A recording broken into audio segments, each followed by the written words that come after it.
1971 সালে যখন জাতি দ্বিধা বিভক্ত, যখন একটি দেশ মাঝিবিহীন নৌকার মতো ভেসে বেড়াচ্ছে, তখন পাকিস্তান হানাদার বাহিনী আমাদের দেশের নিরস্ত্র মানুষের উপরে হত্যাযজ্ঞ চালিয়েছিল।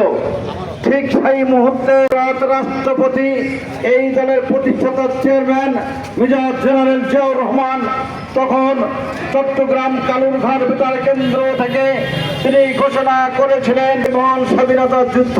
ঘোষণার মধ্য দিয়ে জাতি একটি দিশা পেয়েছিল, জাতি সঠিক দিক নির্দেশনা দিয়েছিল।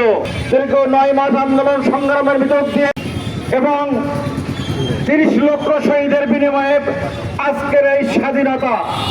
বাংলাদেশে 2026 সালে জাতীয় সংসদ নির্বাচনে প্রথম সংসদ অধিবেশন হয়েছে, তখন জাতীয় সংসদ ছিল স্পিকার সাহেব, তিনি সংসদে একটি দলকে বলেছে আপনারা উঠে দাঁড়ান।